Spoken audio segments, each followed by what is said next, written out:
Hi, everybody. Good morning. Thank you for your presence this morning for the No One Left Behind session. The session is organized by CIRAD and CATIE. CIRAD is the French research institution for development, and CATIE is the Tropical Agricultural Research Center, Research and Education Center.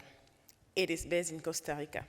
It is organized by CIRAD and CATIE, but we have the collaboration of key institutions with relevant experiences in the region: Eco-Agriculture Partners, IUCN, WIE, Wageningen University Research, and Helvetas. Then now, today we want to give insights of our involvement and dedication to participative landscape governance that we use in order to set up sustainable landscape management and restoration projects. We are working on diverse landscapes, on multifunctional landscapes with a diversity of actors, with the diversity of land uses, and different stakeholders that have different visions, expectations on this landscape. Then we have to deal with these stakeholders because they play a central role in the dynamic, in the transformation that we want on these landscapes. You know that the theme this year in the JLF is the right theme. Then we also want to focus on the right theme and how exactly participative landscape governance links to the right theme from tangible example from the field, from our project in the field. Because, as I was saying, we have different actors, and these actors have more or less power. It is related to the power, and it is related, as you can guess, to the communities, the people that have less power. How do we manage to take into account their rights when we are planning a participative landscape governance? And we have in our panel, we are happy because we have an indigenous population representative, and she will present from her perspective what is a participative landscape governance from her indigenous perspective. Before going to the presentations, I want to present the dynamic that we will have during this interactive session.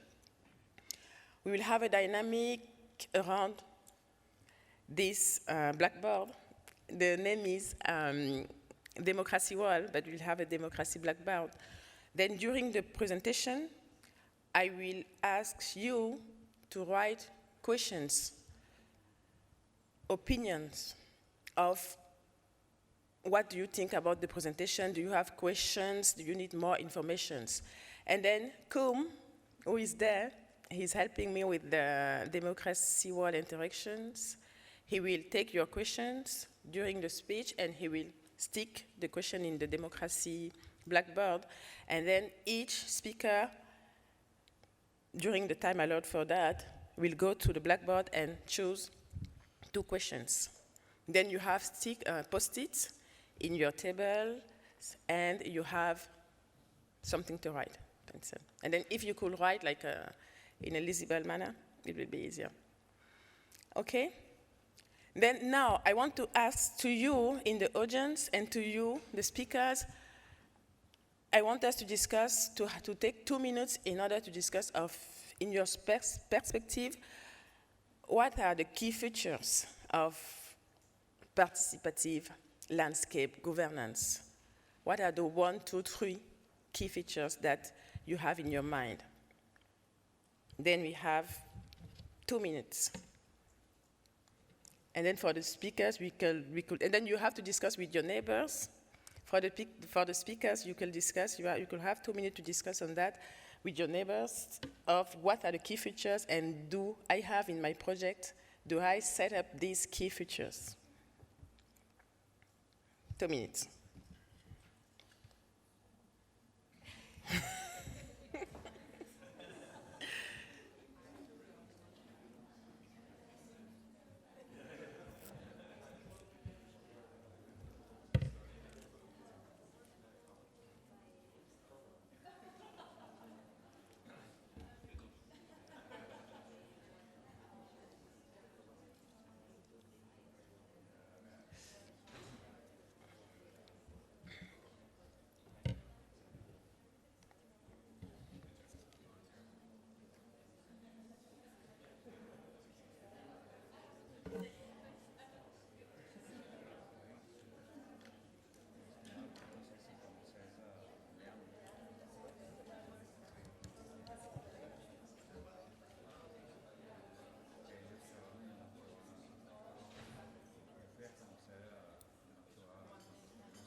Pardon? No, it was not possible. But Brian will translate to Spanish, to English. Marta will speak French. Okay, thank you so much. We had our 2 minutes. And then, since it is the No One Left Behind session, I want you to not stay behind, please, because it will be easier for Coom to take your stickers and go here if you're not so far. Then please come closer. Then I will now introduce to the speakers. We begin with Marta Tosh. Is Maya Quiche, descendant of the Maya people of Guatemala. She is our IP representative in the panel. She has more than 18 years working with small communities and municipalities member in the model forest of Los Altos in Guatemala. She works at the moment for the Swiss Intercorporation Helvetas in Guatemala. She specializes in sustainable forest management, working with communal and municipal forests. Within her professional career, she has worked directly with indigenous leaders, women, youth, for the recovery of ancestral knowledge and customary rights for traditional forest management. She's also worked with municipal authorities, state agencies, looking for the recognition of the collective rights of these people. Marta, please.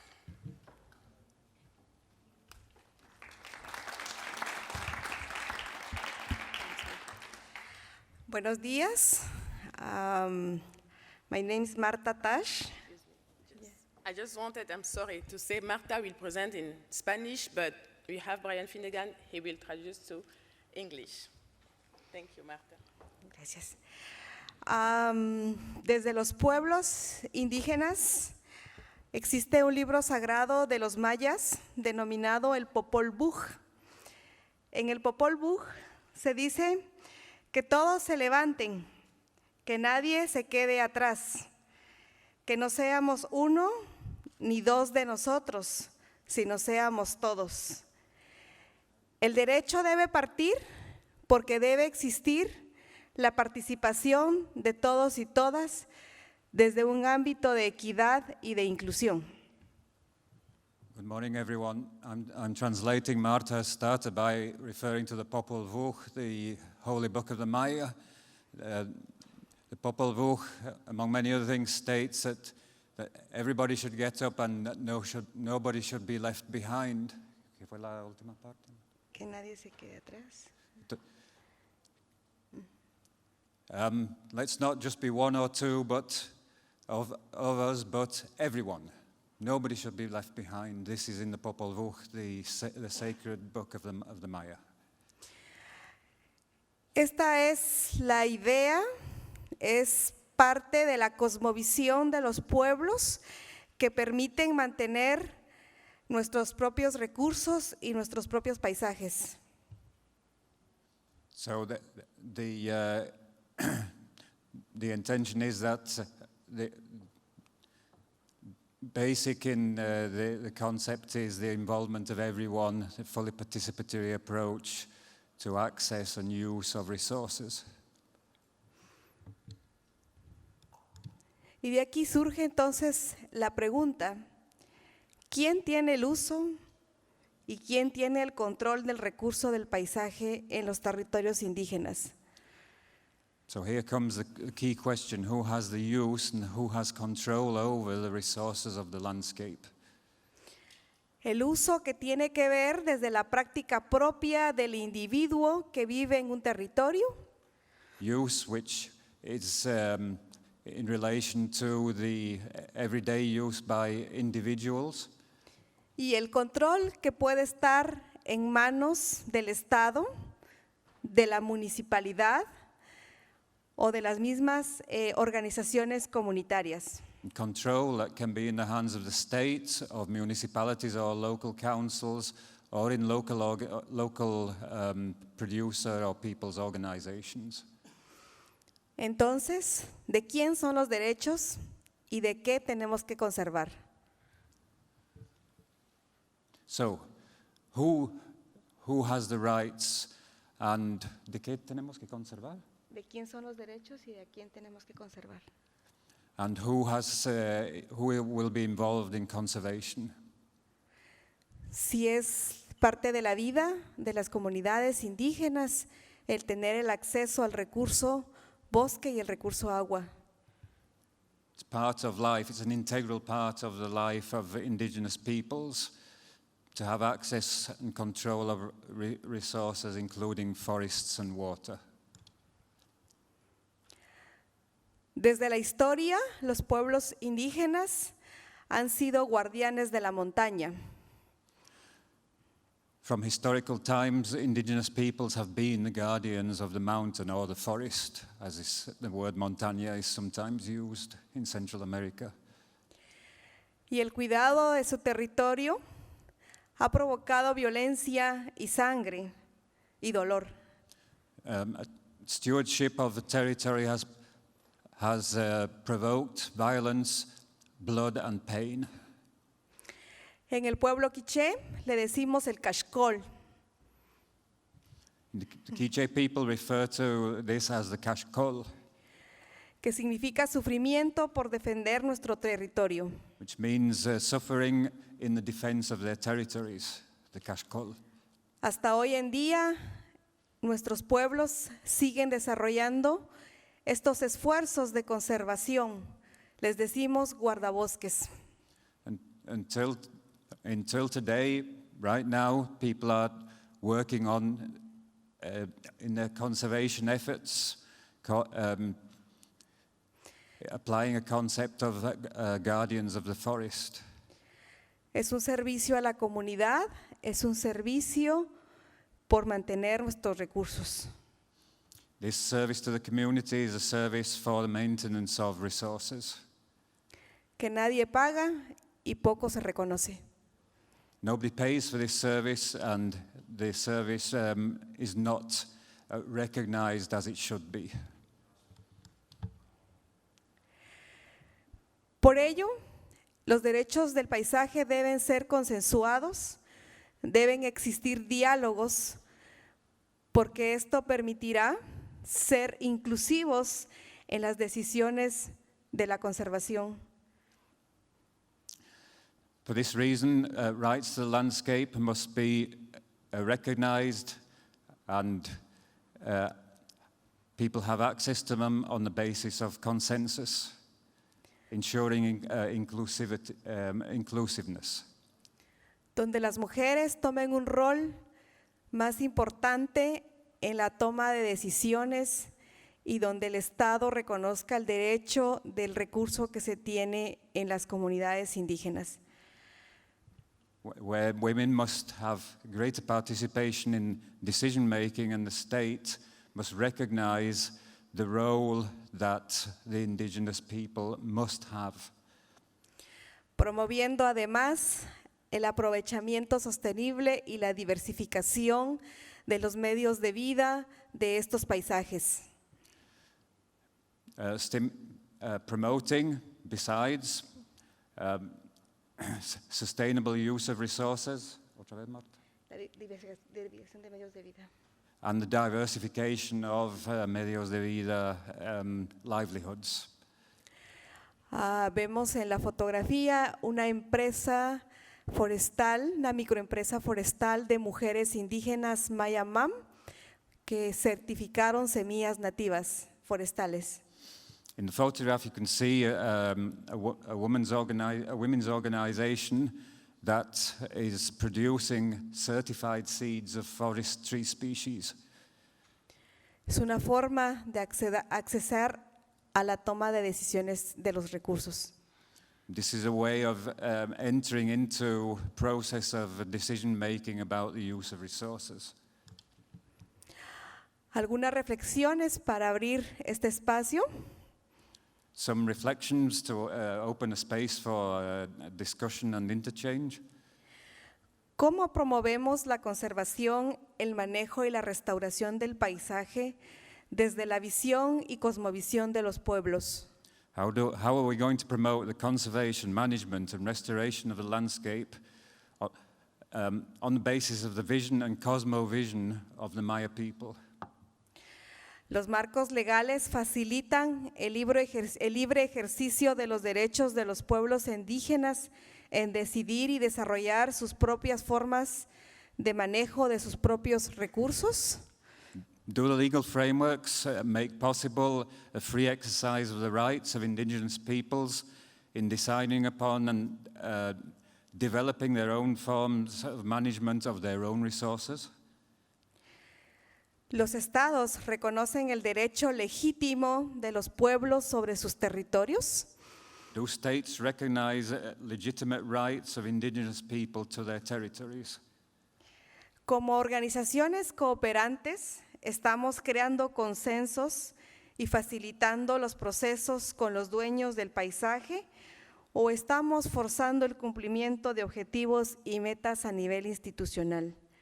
As cooperating organizations, are we creating consensus and facilitating processes with the owners of the landscape, or are we merely forcing or applying pressure to attain objectives and goals at the institutional level? Para los pueblos indígenas, aún hay una brecha para poder discutir y reflexionar sobre los nuevos desafíos que conlleva los derechos del paisaje.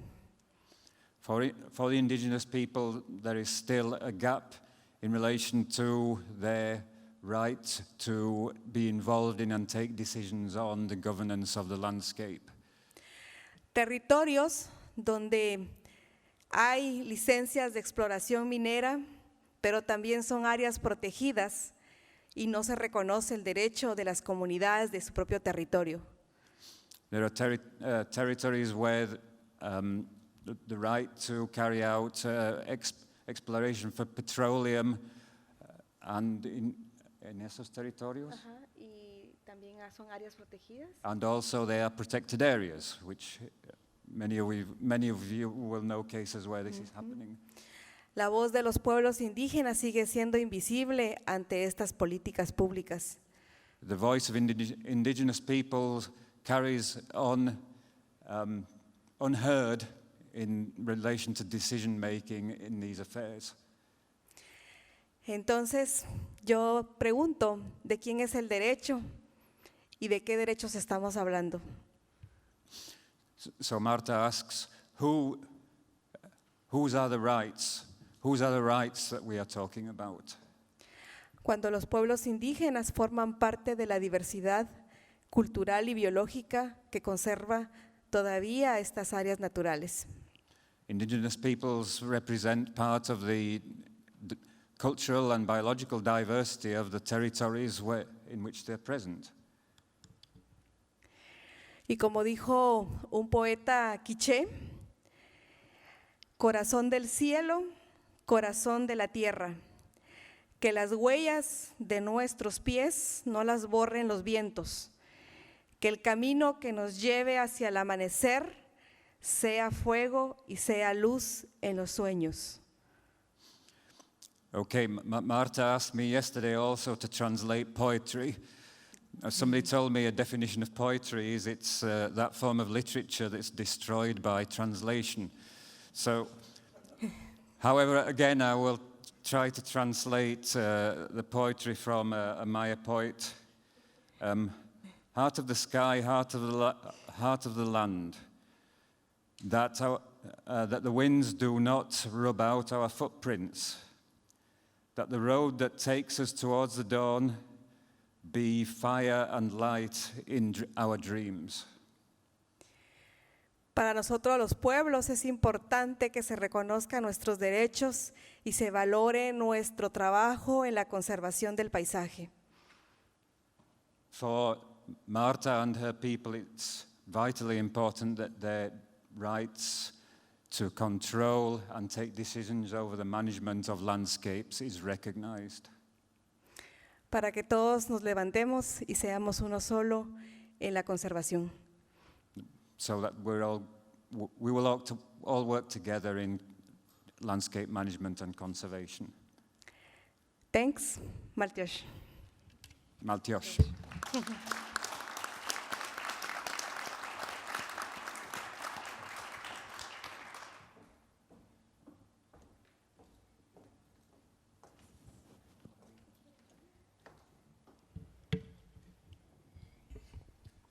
Thank you so much, Marta. Muchísimas gracias, Marta, for your presentations, with the deep word that you used. Gracias por tu presentación y para las palabras profundas que estás usando. Me dejo pensar, espero que los charlantes en sus presentaciones van a subrayar la importancia, el reconocimiento que dan a los derechos de los pueblos indígenas. I was saying to Martha that I am thinking, I hope the speakers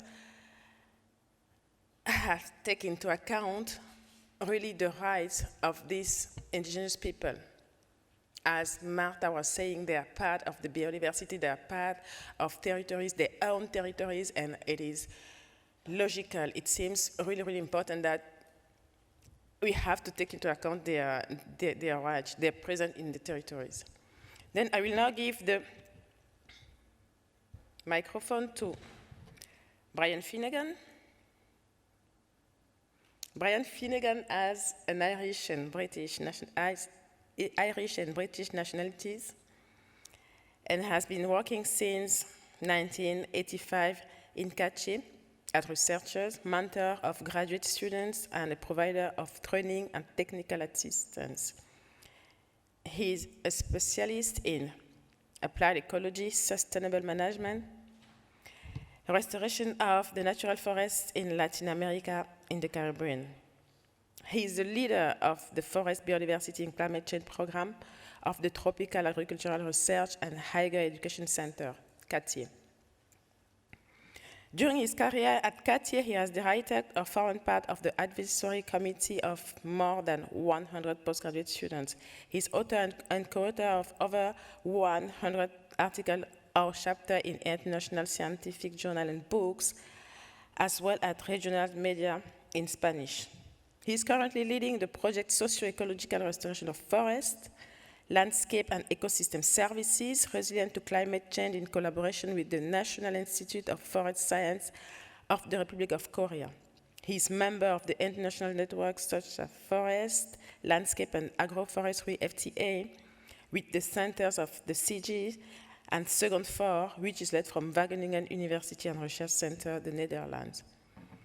Brian Finnegan will give an introduction of the concept of forest model in Latin America, in the Caribbean.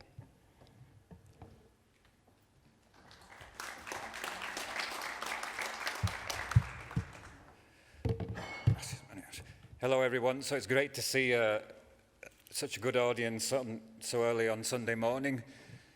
So I'm going to talk about a model forest network. And I'll start by explaining what a model forest is. A model forest, in spite of its name, is a social initiative through which a diversity of people and organizations work in partnership towards a common vision of the sustainable development of a given territory in which forests are important. Marta Tosh, who has just spoken, is very involved in one of the model forests of the Latin American network in Guatemala, the Los Altos Model Forest. So Marta's presence here stems from her participation in the governance of the Los Altos landscape in Guatemala. In the Latin American Model Forest Network, there are over 30 model forests in 15 countries. Potentially, the model forest process has reached 7 million people in a total area of 30 million hectares. So in spite of its name, a model forest is a participatory platform for the governance of a territory. This makes it a multi-stakeholder process. Model forests are forums based on conservation and restoration. In the terminology of the Global Landscapes Forum, model forests are landscape approaches that have been in a process of execution since the 1990s. One commentator recently called model forests a constellation of landscape institutions. So, it's not only forests. Geographically and in terms of land use and land cover, the work of model forests as landscape approaches takes into account management of protected areas, biological corridors, watershed management, sustainability of agriculture, and in some cases, urban areas. So this is a holistic approach to the management, the participatory governance of a territory. The Latin American Model Forest Network is part of an international network, which is, I believe, is coordinated from Canada, which is where the model forest approach has its origin. The newest model forest that's just been approved in the Latin American network is the Ilhéa Baiana model forest in southeast Brazil. This is a model forest of 2.4 million hectares located in the Atlantic forest biome, which is one of the most important tropical biomes globally in terms of its biodiversity. There are 12 model forests in Canada, 7 in Asia, and 2 in Africa in Cameroon, among others. Creation and operation of a model forest are governed by 6 principles, and here we'll see in these principles how participation of local people and indigenous groups is guaranteed. This participation makes a model forest possible. The 6 general principles are adapted to each case depending on the necessities of each individual model forest. So here come the principles. They're broad-based partnerships. We have operation focusing on a landscape, a large geographical area. The actors involved are committed to sustainability. The center or the backbone of the model forest is participatory governance of the territory. We have a broad work program reflecting the vision and needs of stakeholders, commitment to knowledge sharing, capacity building, and networks. These are not projects. We aren't depending on a cycle of project funding, project renewal. The donors leave one area and prioritize the assignment of funds to another continent. These are processes. Their sustainability depends on buy-in by local actors through their voluntary participation and the human resources that the local actors contribute. Now, national governments are, of course, important actors in initiatives like the Model Forest Network. A recent survey carried out by the Latin American Network suggests that 90% of Latin American model forests have good relationships with central government. As an example of buy-in, the government of Puerto Rico has made the Puerto Rico Model Forest an official land management strategy of that island. This is the first model forest created by government legislation. Some model forests have, as partners in the participatory governance of the territory, industry or private financial institutions that contribute to the model forest management process. Cases here include funding for land restoration by a Canadian gold mining company in Savannah Yegua Model Forest in the Dominican Republic. In the same model forest, the channeling of funds from a private local development bank to the process of governance of the territory. In the Chiquitano Model Forest in Bolivia, funds from an oil company have been used in the creation and are used in the operation of the participatory governance platform. The Holcim Cement Company is involved in the governance of the Jujuy Model Forest in Chile. So the participation of industry and private finance is a feature of many model forests, and of course these industries and private financiers are actors involved who need to be involved in the governance of the territory. So this session is about no one being left behind. And I think we can take as Our reference to the Popol Vuh, which Marta Tosh has brought to our attention about no one being left behind, I don't know whether this was intentional, but I certainly feel very honored to be working in the context of an approach that is central to the Holy Book of the Maya. Let's talk about participation, emphasizing local and indigenous groups.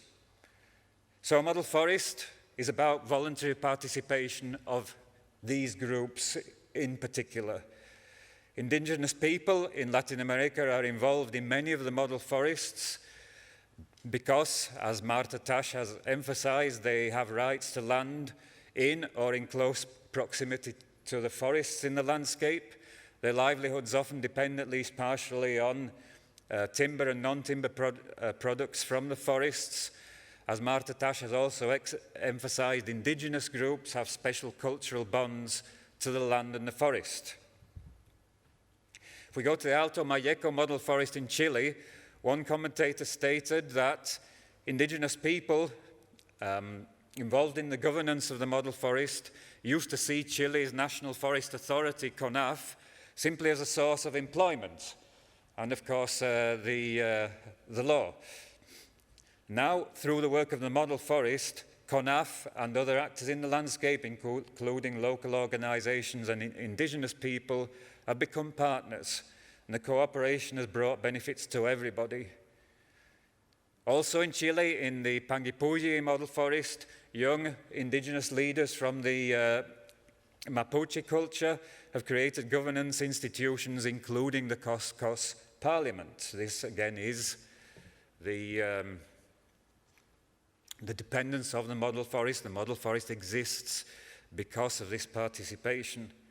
Other examples of participation we can mention, going back to the Caribbean, to Dominican Republic, Colinas Bajas model forest, we find the Zambrana Farmers Organization, small forestry producer cooperative, 35 associations of small agroforestry producers participating, negotiating, discussing, taking decisions on the governance of the territory.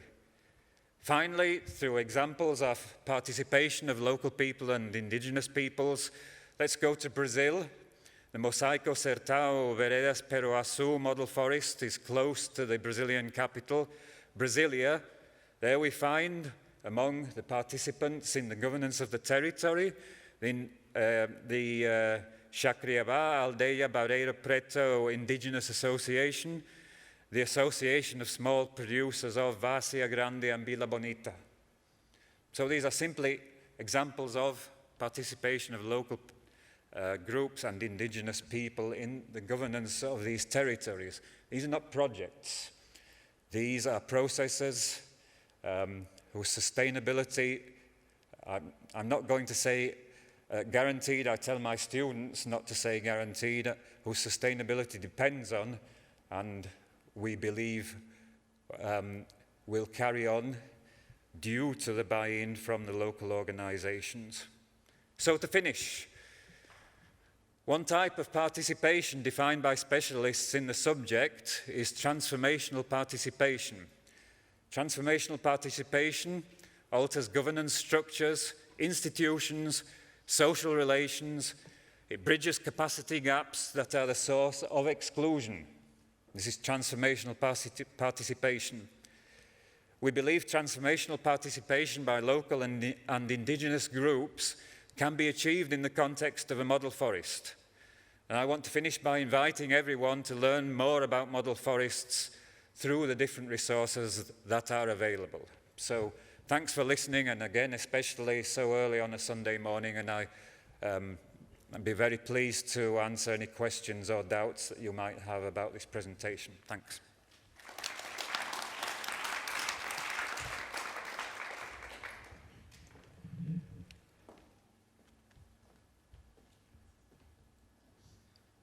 Thank you, Brian.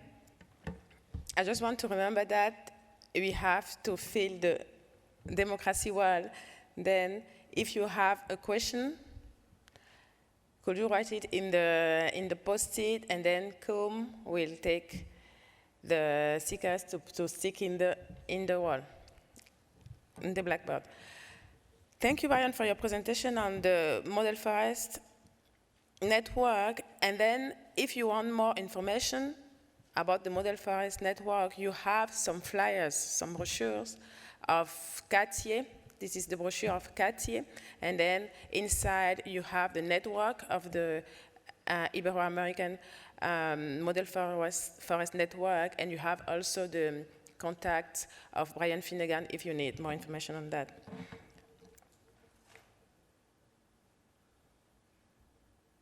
Now, I want to introduce Plinio Sist. Plinio Sist is the director of the research unit Forest and Society of CIRAD, gathering 45 researchers and 30 masters and PhD students. He's also the coordinator of the unit Tropical and Subtropical Silviculture of Division 1 at EUFRO. He's a tropical forest ecologist with more than 25-year experience in South America, Brazil, Ecuador, Peru, Costa Rica, and Southeast Asia, mainly Indonesia and Malaysia. He obtained a PhD in 1989 in tropical biology of the University of Paris 6. He introduced and tested reduced impact logging in Indonesia in the early 90s in East Kalimantan. His main interest is to understand the impact of forest resource harvesting on the ecology of tropical forests in order to recommend sustainable forest management practices. He has more than 150 publications and conference presentations on this issue. Please, Plinio. Thank you.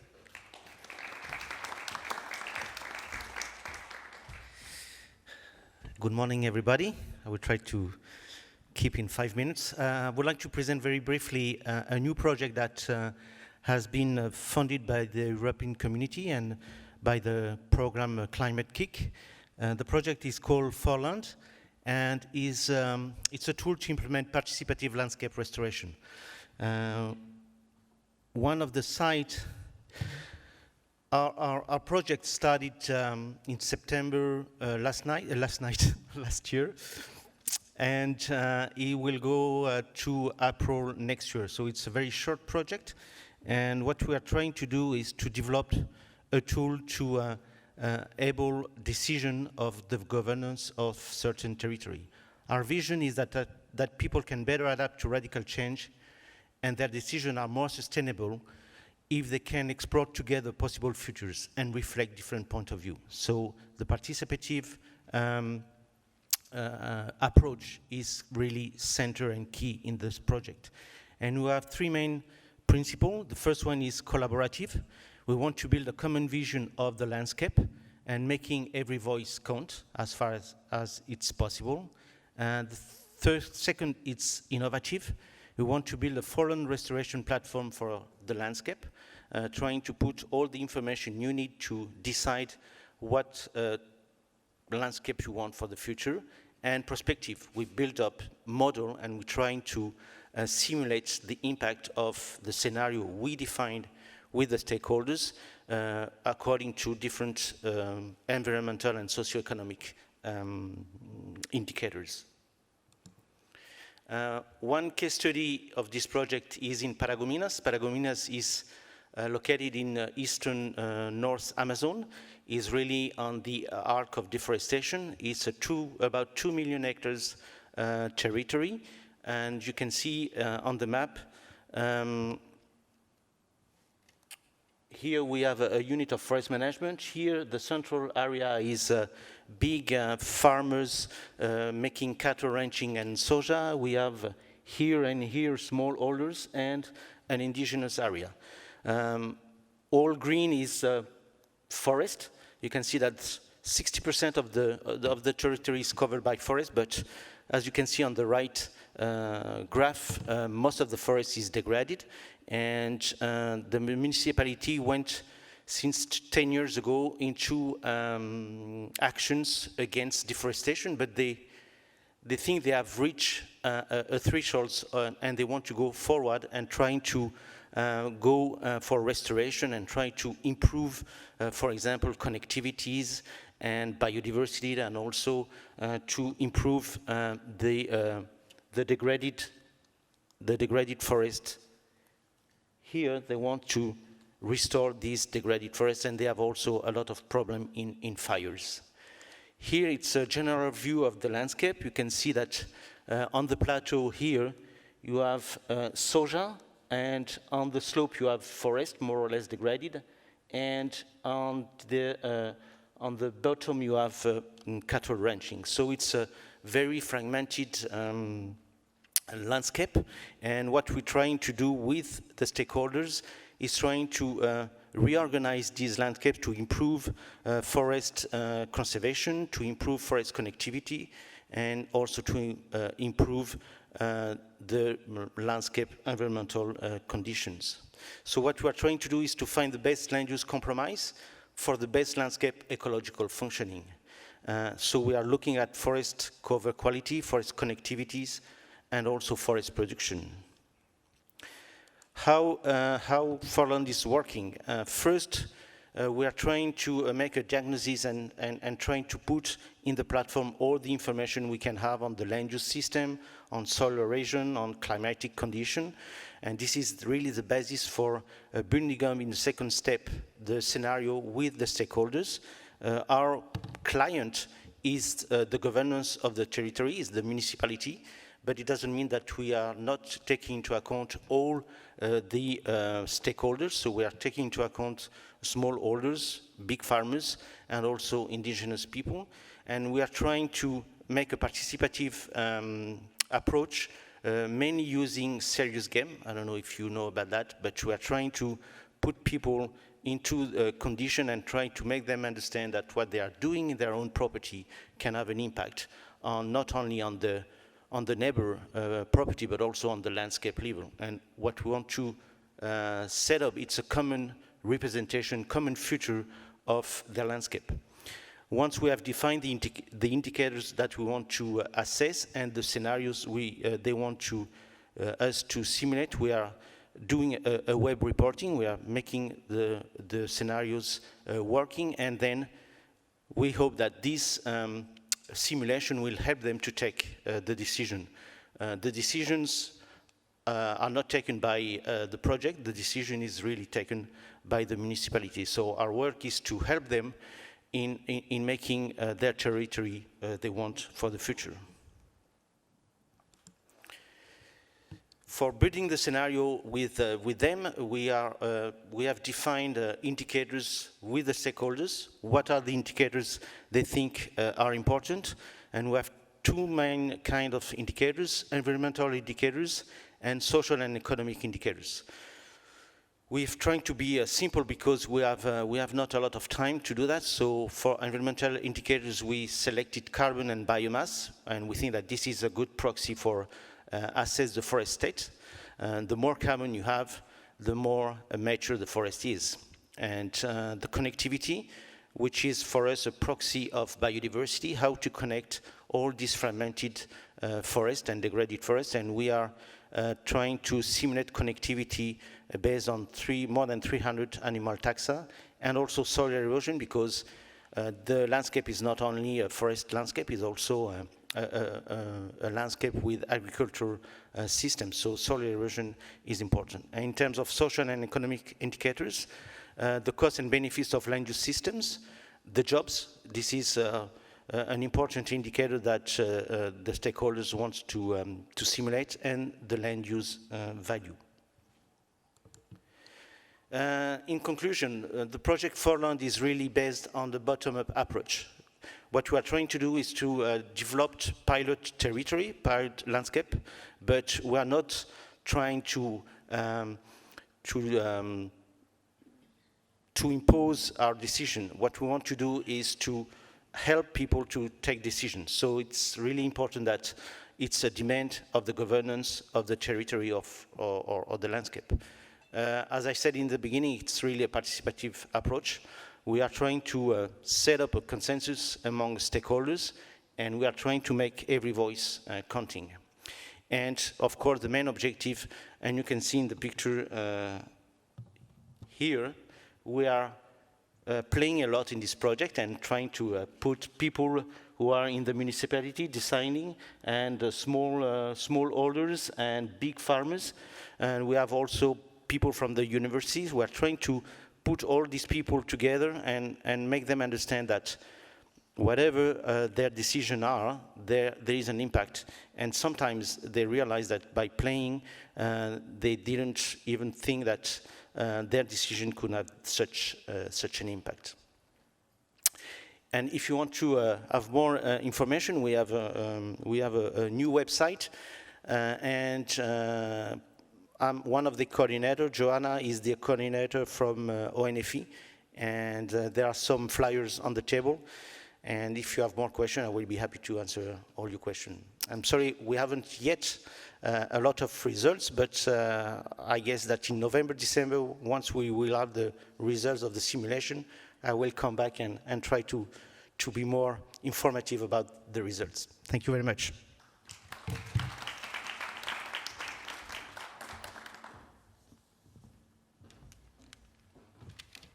Thank you, Plinio. And as Plinio said, you have flyers, and you have also the contact of Joanna, who is the co-leader of the project. Now I'm going to introduce the intervention of Sarah. Thank you, Sarah. Sarah is from Eco Agriculture Partners. She's an agricultural and natural resource economist whose work has focused on agriculture and land policy in tropical developing countries. She has been a leading voice globally in promoting and refining approaches for integrated landscape management, for the restoration of degraded agricultural lands, design of payments to farmers and communities for ecosystem services, and the scaling of agroforestry systems. She founded in 2002 and now leads the nonprofit Eco Agriculture Partners. In 2011, she co-founded the Landscapes for People, Food and Nature Initiative, which Eco Agriculture Partner convenes. Previously, Dr. Sher was Director of Ecosystem Services at the nonprofit Forest Friends, where she co-founded the Katumba Group. An adjunct professor at the University of Maryland, College Park, USA, senior research fellow at the International Food Policy Research Institute in Washington, D.C., and principal researcher at the World Agroforestry Center, ICRAF, based in Nairobi, in Kenya. Sarah will give a talk about considering the evolution of property right and tenure in integrated landscape management. Thank you, Sarah.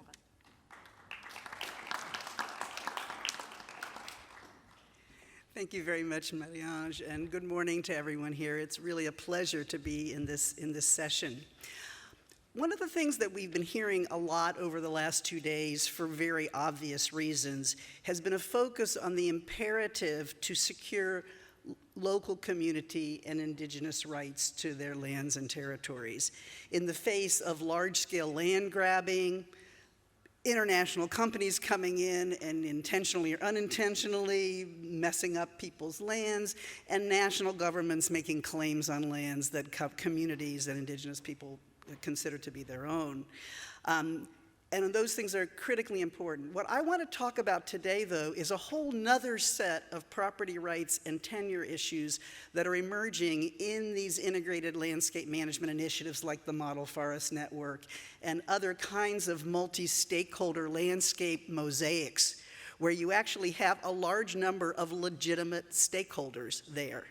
But because their landscapes are changing rapidly, due to economic growth, climate change, and land and resource degradation, there's a need and a role that these multi-stakeholder platforms are playing to negotiate and debate some redefinition of rights in the sense of the bundle of rights that people have not only for ownership and control, but rights of use and rights of management and other rights of exclusion, et cetera. Things are just changing really fast, and there are not very many mechanisms to have a smooth transition of these kinds of changes. Landscapes are confronting really dynamic changes and some fixed, we own it, we control everything, we don't own it, we can't get anything, is just not an approach that's suitable in very many landscapes around the world. Climate change is shifting where wildlife seasonal migration routes are going. And in some places, it's no longer in the protected areas. It's actually now moved to farming areas. How do you address that? Do you change the boundaries of the protected area? Do you change what people living in those new wildlife corridors need to be? Large-scale agricultural groundwater pumping in many areas is depleting rivers and depleting aquifers that are actually very important for other actors within the landscape. Do they have a right to do that? There's a whole set of complex rights. How do you negotiate? Landless people, there's growing numbers of landless people in all of these landscapes. Do they have no rights to the ecosystem services that are produced or degraded by people who have legitimate, secure, legal rights on land? And these are the kinds of issues that are starting to be discussed and debated and negotiated within these multi-stakeholder landscape platforms. They're becoming a place for debate. You've seen this for some time in Central America with the mancomunidades that have negotiated together to suggest bylaws to the municipalities for them to adopt, but very much grassroots driven in terms of their design. In Honduras, you have places where multi-stakeholder platform partners have joined with indigenous people to advocate for them to get their rights, because that's part of the long-term vision that's been negotiated within the landscape. You have programs that are involved with negotiating the terms of compensation for ecosystem services and figuring out to what extent compliance with provision of ecosystem services is voluntary versus regulated versus paid for. These are things that really need to be negotiated among stakeholder groups. And it does seem that there is an enormous scope for these platforms to play this intermediate role between the formal rule-making institutions at the national level that lay out the rules and regulations and the needs and claims of local people and the expectations and needs of local people as these landscapes develop. And the issue is that most of the landscape leaders and facilitators do not have the tools and information and models and ideas that they need to do this, and yet it's becoming more and more an important role for them to play. They really need guidance for effective and just negotiation processes in response to these changes in the status of these land uses. They need how do you establish rights of ecosystem services? Who legitimately makes those rights? That's still something that's not even clear in national law, particularly within a local context. What are the rules for transition? There are places where these negotiations lead to not giving up your ownership rights in land, but where there's a voluntary agreement.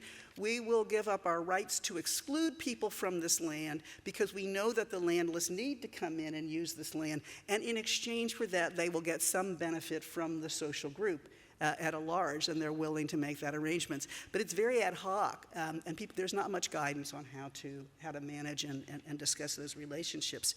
So one of the other key things is to what extent are these landscape platforms, which are almost always voluntary, many different institutions, sometimes they do or don't have an actual formal place in law.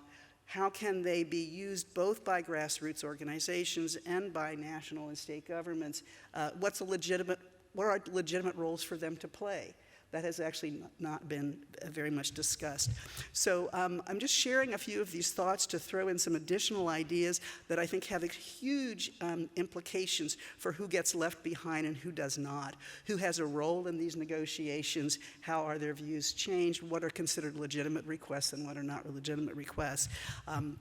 We're in a scoping exercise. I'm actually reporting out from a study that was just launched yesterday in honor of the Global Landscapes Forum that was produced under the rubric of the Landscapes for People, Food, and Nature initiative.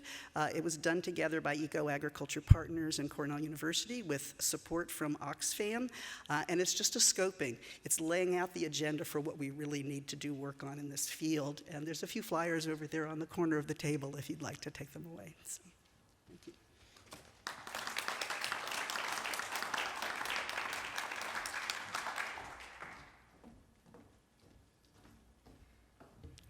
Thank you so much, Sarah.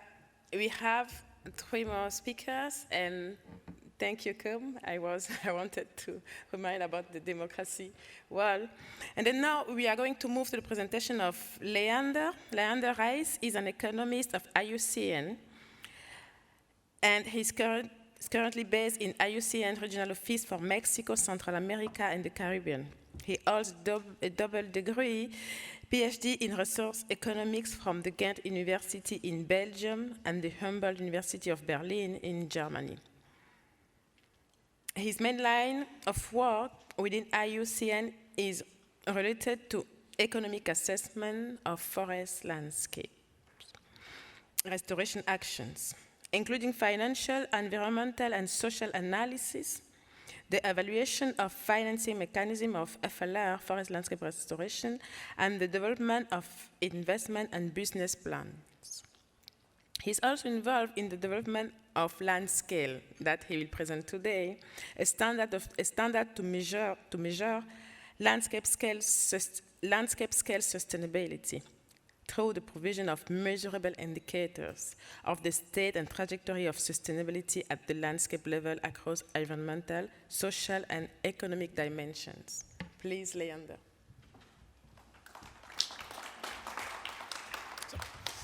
Good morning, everybody. So, I will present to you Landscale. Landscale, which is a tool that we are currently developing, where we try to measure progress towards sustainable landscape management. So Landscale is being developed through a global partnership in which, among others, so IUCN participates. Most of our work is funded through a BMU ICI project. So Landscale is not a traditional certification scheme, in the sense that we don't try to develop a given set of indicators and then try to verify compliance with these indicators. What we are trying to develop is a tool that aims at understanding what is going on in a landscape and how is the landscape changing, how we can drive action, collaborative action, multi-stakeholder action, how we can communicate about the results for a specific landscape, and then also how we can attract both public and private investment for these specific actions in a landscape. So we focus both on local landscape stakeholders. So we think about communities, farm households, producer organizations, any type of natural resource-based industry, and the government, but also on global stakeholders such as traders, donors, and international investors. So the aim is that the tool can be used both on a local level to attract investment or to showcase progress for a specific type of project, but then also on a global level, whether that is to show compliance with issues such as, for example, a deforestation-free supply chain, or to assure that your investment guarantees basic social and environmental safeguards. So Landscale consists of different pillars who then each have specific goals, and related to those goals, different indicators and metrics now then to measure the indicators. So the 4 pillars are ecosystems, production, human well-being, and governance. And then based for these specific pillars, the indicators, we develop them based on a series of principles, of criteria, such as, for example, absence of child labor, reduction of poverty, or, as I already mentioned, deforestation-free supply chains. So I will not go into detail on all the different indicators and goals, etc., but just want to focus on some that are related to the governance pillar, where one of the goals is, of course, to promote rights and reduce conflict. Where within that goal, two of the specific indicators are, on the one hand, what are the land and resource rights currently implemented within the given landscape. And another indicator is incidence of land and resource conflicts. Another goal within, if you want to achieve sustainable land management, would be to promote transparency, inclusion, and coordination in land use policy, planning, and management. One of the indicators that we try to measure there would then be, for example, the amount of government institutions that are collaborating, when there is actual exchange of information, etc. Another indicator is stakeholder participation and inclusion in the development of policies, land use planning, and management. So currently, we are implementing Landscale in 5 countries. So that's Guatemala, Peru, Mexico, Ghana, and then specifically for IUCN, we are leading the pilot in Costa Rica. So in Costa Rica, we are focusing on a water fund. So it's a public-private partnership of both government institutions, universities, and private companies that source water. So these are the watersheds this is the capital of Costa Rica, and these are the watersheds from which most of the water is sourced. Within that, so you have, of course, then also the companies that use water. Within the area, you don't only have the sourcing of water, but you also have a large amount of coffee production. At this moment, coffee production and the water fund are separate actions, but what we try to do through the implementation, through the piloting, through the testing of Landscale, is to see in how far we can strengthen these links. Because if there is one thing that we have learned already through the development of the certification system, is that on the one hand, and not only just based on social or on ethical principles, but in order to achieve sustainability, you need participation of the smallholders, of coffee producers in our case, just to make sure that the interventions that you propose, that the tools that you propose are sustainable. If not, people will not want to participate, or you may even create conflict.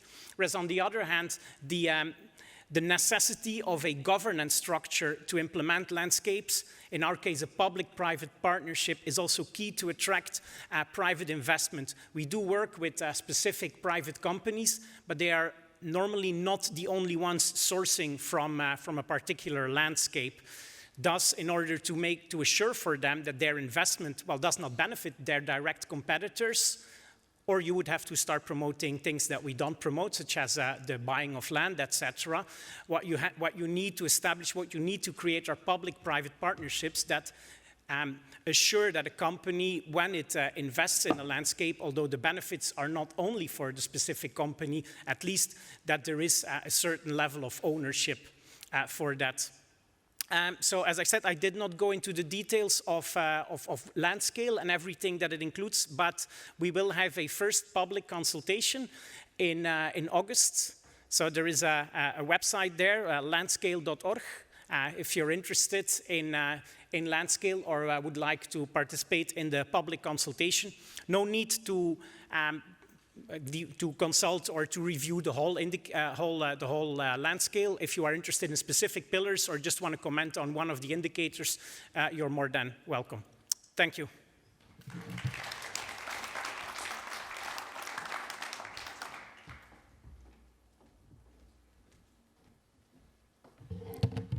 Thank you so much, Leander, for this brilliant presentation of Landscale. And then we'll move to Sean DeWitt. He's from WRI, which is leading the initiative 20 by 20, the Latin American initiative for restoration of degraded land. And Sean is the director of Global Restoration Initiative at the World Research Institute. He managed the process to inspire, support, and mobilize the partner to restore forests and degraded land. This involves active coordination among government, civil society, community, and individual to fulfill international commitment on forests, and most important, to deliver benefits to local livelihoods, local communities, and to nature. Please, Sean.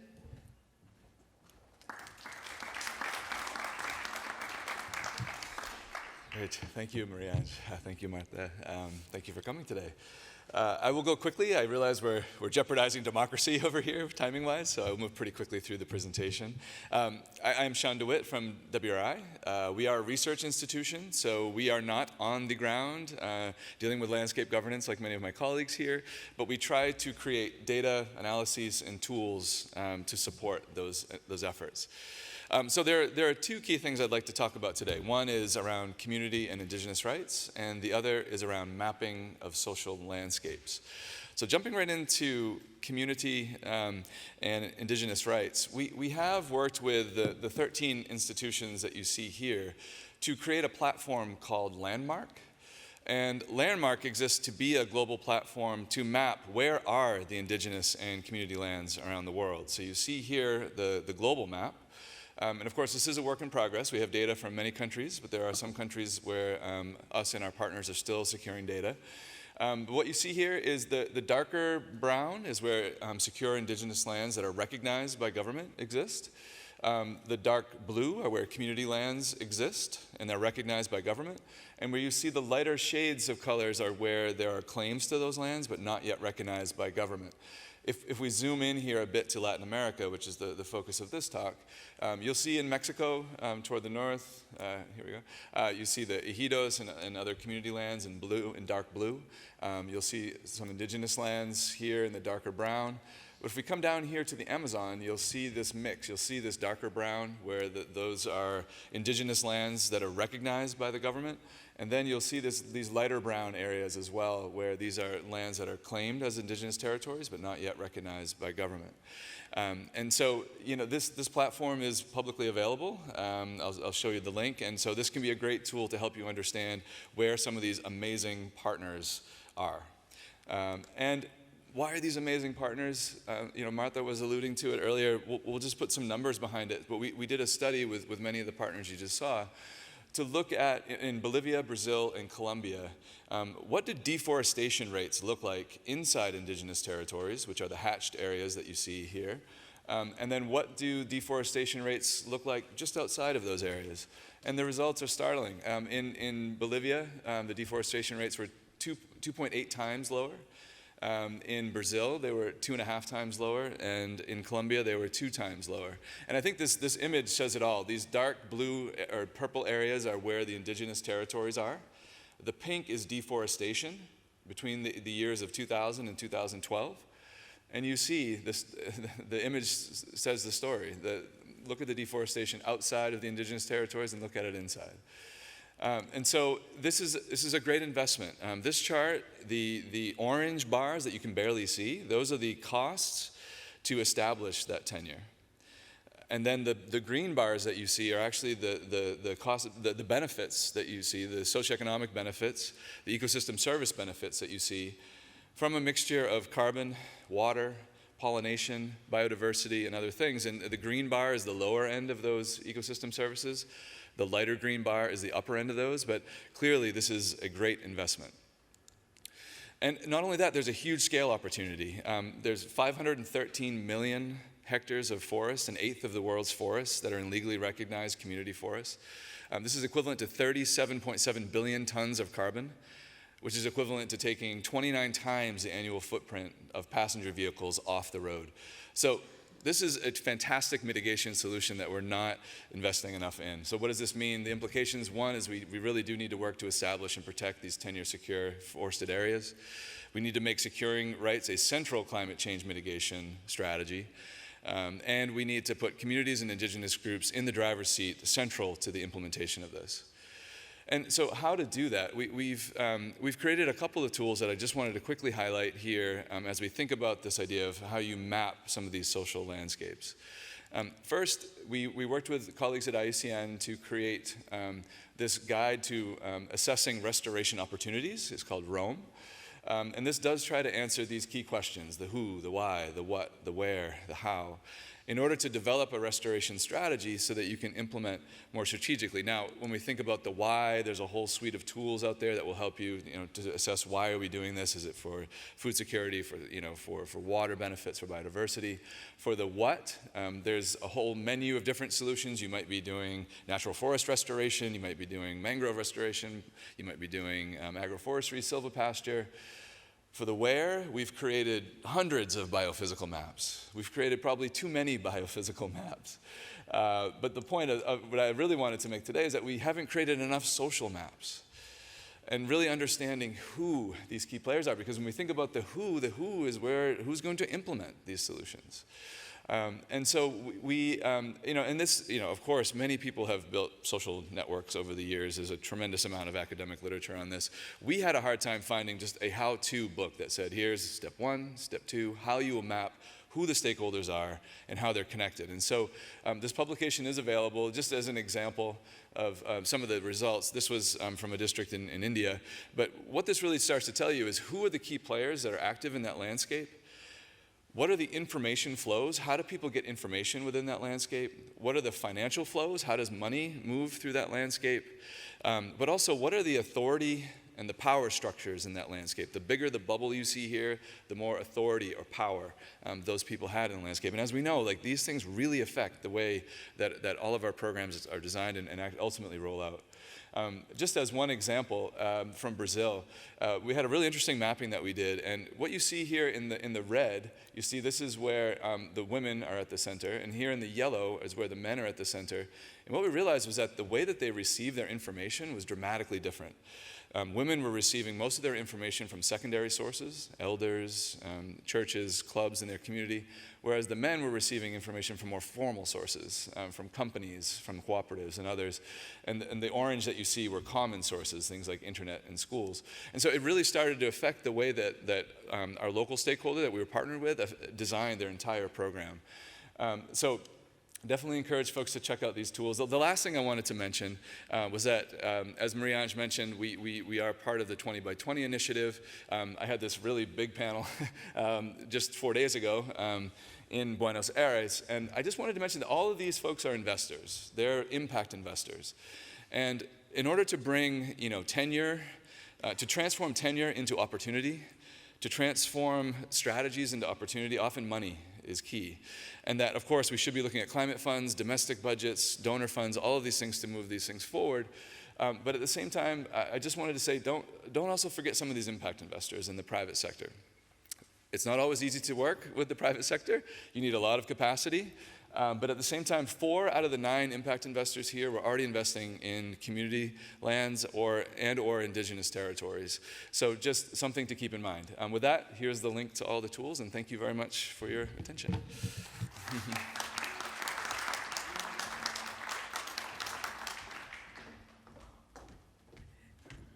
Thank you, Sean. And then we are moving to the last presentation, and I hope we have 10 minutes to work with the democracy blackboard. And I will call for Cora. Cora van Oosten is a human geographer with a passion for landscapes. And she's currently working as senior project leader at Wageningen Center for Development Innovation. And the reason why I put Cora as the last speaker is that with JLF partners, they are working on Landscape Academy. And I wanted to say to Cora, you see, we are working on participative landscape governance in Latin America and the Caribbean. We have projects, we have approach, we have tools. How do you think we can use that knowledge in order to go in the Landscape Academy? Thank you, Cora.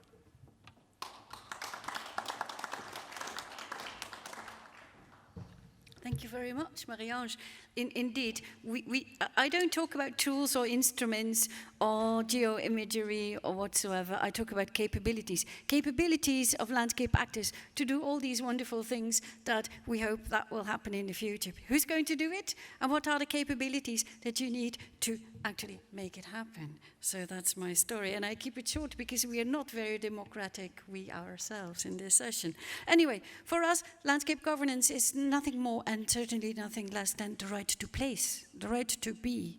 So here we go, the right to place. Now, if you think of the right to place, what is that actually? What does that mean? And I want to start with the most simple definition of a landscape that is taken from the European Landscape Convention that says a landscape is an area or a place as how it is perceived by its people As simple as that. So if I look at landscape governance then, based on this definition of landscape, then if landscape is an area or a place as perceived by a people, then landscape governance is the right of the people to shape their place the way they want. Simple as that. And then if you look at the capabilities that actors require in order to do so, then it would be like the landscape governance capabilities. That's the collective ability of the inhabitants of a landscape to exercise their rights and fulfill their duties, to actually make their place. So sense of place, making place, and being capable to claim your place or to grant your place and to manage it well.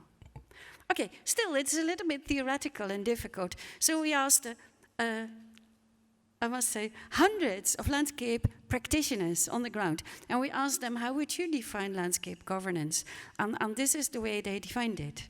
It's a messy word cloud. But it's quite clear that rights is quite outstanding. So talking about landscape governance and asking practitioners, people on the ground, they talk about rights and about duties, obviously.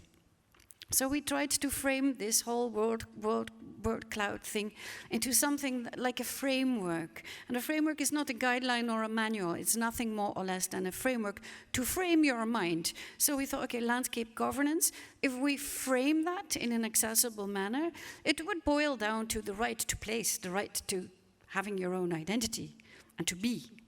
And in the second place, and that connects very well to Sarah and to other speakers here, it connects to the right to engage in spatial planning and spatial decision making, the right to decide on your place. And thirdly, the right to place, or the right to landscape governance, refers to institutions, and also you talked about it, the right to use or to have landscape institutions that work. And in case you don't have them, then it refers to the right to build them, to make them collectively. Institutions that suit your place and that work for your place and not for another place somewhere far in a capital whatsoever. And then the fourth pillar is the right to use your resources in your place. Okay, to use them in a sustainable manner, but to use them and to reap the benefits and not have somebody else use it and then give you a penny of a sort of, or do some collateral damage control. And then last but not least, the landscape governance for us, it's the right to manage resources in an inclusive and sustainable manner. And management, we put it last. Not because it's the least important, but landscape governance doesn't start with management. It ends with management, because it starts with the right to be. Then it moves to the right to engage, the right to decide, the right to be part of institutions, the right to use, and yes, also the right to manage in an inclusive and sustainable manner. Now, this model is not designed by us in Wageningen in our ivory towers. We don't have ivory towers, by the way. But it's not our invention. No, we built it with a lot of our partners who confirmed and shaped and improved this model. And one of our biggest partners, our nicest partners, are the Soralo people from Kenya's South Rift, a group of Maasai landowners. And they actually took this framework and made it themselves. And they said for them, landscape governance is rebuilding our pride, being ourselves. And they linked the 5 pillars of the framework to their own traditional institutions and to their own concepts and cosmovision. And they said, yes, we do have a concept for what we call our common pride. And they call that Ankopang. And then second, we do have all sorts of mechanisms to create internal dialogue and build our own consensus. And we call that Olingno. And then we have our way to set our rules and to make our institutions that regulate the way we control our rangelands. So don't bring in new ones. We have our own already. Fine. Then fourth, building sustainable livelihoods. That's what they really find important. And they live on grass and milk and beef and skin. So that's our resources that we use and that we want to use and reap the benefits ourselves. And finally, they've got stone-old rangeland management techniques that nobody can beat them. So the right to use and to improve, and to use mobile phones to check where is the best grass, and to use app to inform each other where's the lion that's going to eat your sheep. So yes, combine the old and the new to build a good system. We also worked on this same model in Philippines, well, in many places, but this was just the most lovely one. In the Philippines, in Mindanao, with a group of Higaonon, and they recognized the model immediately, but they said, look, this landscape thing, we call it lifescape, because our land is our life. So drop the landscape and talk about lifescape.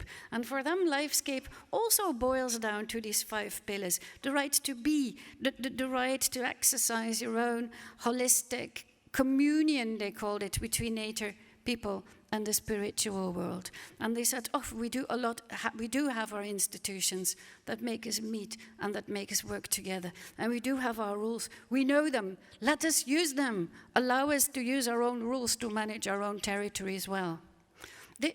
Their concept for using resources is actually very lovely, because they say the use of landscape resources, we don't call that landscape business, but we call that landscape give and take.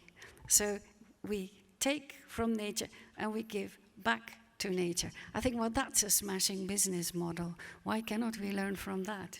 And then finally, the management. They said, yes, we have a lot of traditional management techniques, but we want to, to keep evolving. So we beef it up with GIS and with all these wonderful Roam tools and your tools that help them to exercise that traditional management rights better than before. And what I love the most about this particular one, we talked about good lifescape management, and they said, well, the best indicator you can have and that you can measure is the Philippine eagle. Because if the Philippine eagle sees what you're doing and he flies over and he looks down and he likes it, then it means you're doing a good job. Then I thought that is a great indicator for good lifescape governance. Okay, I'm winding up. It's getting time. So we use this similar model to work with a lot of young people and professionals and students and practitioners all over the world. We do that a lot from within the GLF. I happen to be learning something coordinator of the GLF. I'm very proud with that position. We work together with all our partners, Eco-Agriculture and ISN and then Katie and a lot of others, to build an online curriculum that help people who do not have the funding to come and travel here to Bonn. So we help them with online education. And currently in the Learning Cafe, we're building collectively a curriculum on a rights-based landscape approach, and that would be pretty revolutionary, I believe, I hope. But this is the way we work with people. We visualize, we play around, we score, we assess, and we develop. That's capacity building, but it's not capacity building, training and teaching, and so. No, it's true building landscape capacities, the capacities of landscapes and its people, with the aim to really address and help people to understand and address the drivers of change, the drivers of conflict, the drivers of degradation, the drivers of human rights abuse, and to help them to get grip on what drives these processes and how to change these patterns of societal behavior. You don't do that in a training, but you do that in properly designed capacity development trajectories, where you bring people together to exchange and to learn from each other and to co-develop new models of thinking. We help them, and that's really only just helping them to address issues of power and authority within their landscape. Understand your landscape. Where does the money come from? Where does it go to? Who is in charge? Who takes decisions? How can you get involved? And then finally, with the aim to come to a truly redistribution of decision-making power, of access, and of control over a landscape's resources. I would have loved to share with you our latest article, which is exactly about this stuff. But unfortunately, the publisher is a bit slow. It's being produced, but I reckon tomorrow or maybe the day after, you will find this story online, but then much longer and much more in-depth. Thank you very much.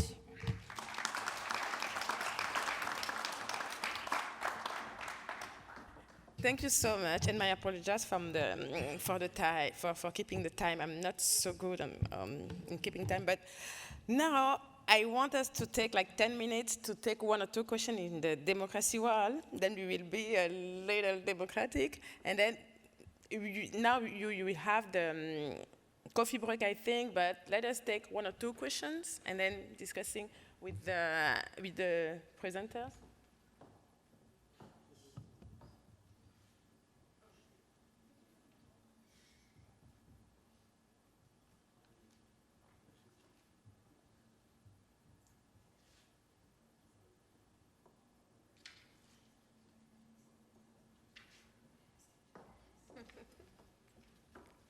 Okay, I have 1 question, and it is involvement from the scratch of an idea. Who want to answer this question, and is anybody want to complement of this question? Involvement from the scratch of an idea.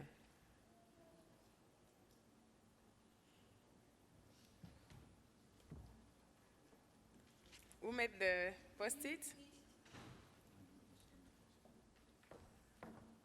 Involvement from the scratch of an idea. Okay. Blank. Technical information support. Technical information support?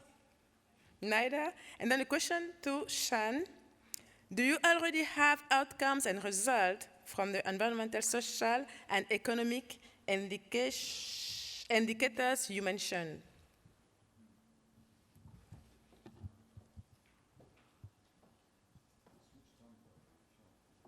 Okay. In terms of the results from the economic study that we did, yes, those are published. It was in the link that I provided to the report that's called Securing Governance. So happy to share that link. But yeah, this was published in 2015, so we do have those results available, at least for Bolivia, Brazil, and Colombia. Okay, thank you, Shan. We have 2 post-it on education, and I want to ask to Marta, education and how youth in the process of participatory landscape management are integrated, and it is related to Restoration Forest Initiative. Marta, te quiero preguntar about la educación. ¿Cómo piensas que los jóvenes pueden ser integrados en el proceso de participative landscape management, and it is en relación con iniciativas de restauración? Y Brian, por favor. Creo que primero la educación debe ser basado a partir de los conocimientos propios de los pueblos indígenas. So, education first must be based upon the knowledge of the indigenous peoples. Y es muy importante las herramientas digitales que hemos conocido hoy, porque los jóvenes tienen una mayor apertura a la interacción tecnológica. However, we all recognize that young people may be more, or especially open to using technological innovations like some of those we've seen in this session. Entonces creo que el fortalecer el conocimiento, el crear condiciones es una buena oportunidad para que los jóvenes se incluyan dentro de estos procesos de conservación. So there's definitely an opportunity for achieving greater involvement of young people in the processes that we've been talking about in the session. I'd like to add that in the Los Altos Model Forest, where Marta is involved in model forest governance, this is an especially serious problem linked to migration of young people from Guatemala towards the north. Y creo que la educación vinculante al tema de la gestión del paisaje debe de ir más allá que la técnica, a desarrollar un proceso de consenso social antropológico. And education, of course, must go beyond technical issues and go towards, repetime eso lo último, Marta? Towards consensus and more social aspects. Okay, muchísimas gracias, Marta. Thank you so much. I have a last question that I want to ask to Brian. Brian, how model forests could contribute to peace building? How model forests could contribute to peace building in rural areas affected by internal armed conflict? Common issue in Latin America? It's a very interesting question indeed, and perhaps it's implicit in the process. One very important aspect of the process is conflict resolution. And so this is really part of the Model Forest as a governance platform. Involves negotiation and involves conflict resolution. Now, in terms of peace building in relation to places where there may be violence, which some model forests are in places where violence may be a problem. Here I'll have to ask people to go to the website and contact us. Through myself, you can contact people in Cartier where I work, and we can pass this question on. But I hope that's a good start to an answer, which is that one of the things the model forest process does is resolve conflict. Okay, thank you so much, Brian. And Plinio, just to conclude, I want you to make a kind of call to action. We have the tools, we have the issue, we have to respect these rights. What are the next steps? Call to action.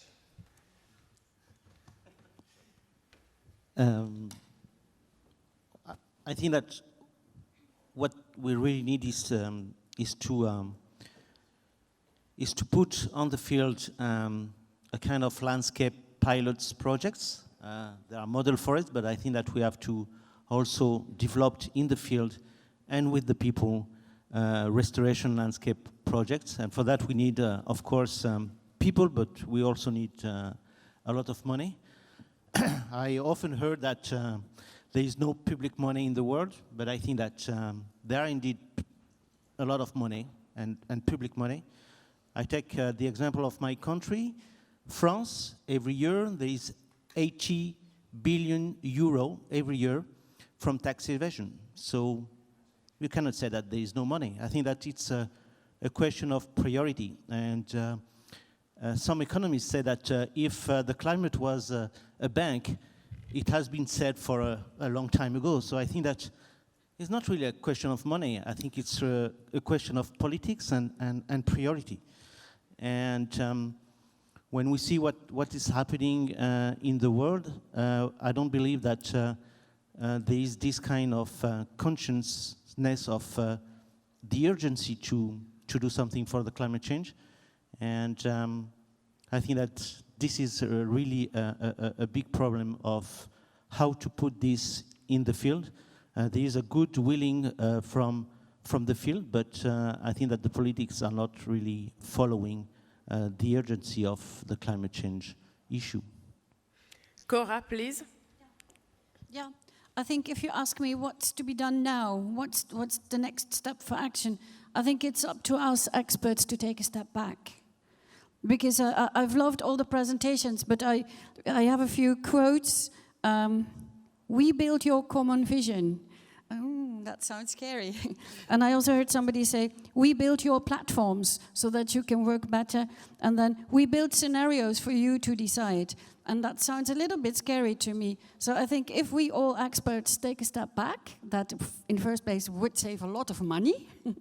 And we could use that money to support and enable communities to do what they're already doing, and they know what to do, but to do it even better on their demand.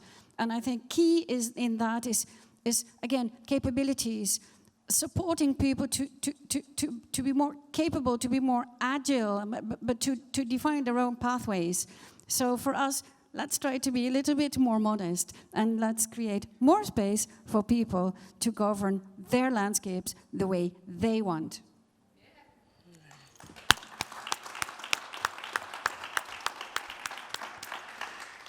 Thank you so much. Thank you for your patience. And again, sorry for the delay. And we are here if you want. The speakers are here. Thank you to the speakers if you want to discuss more about participative landscape approach in Latin America and the Caribbean. Thank you.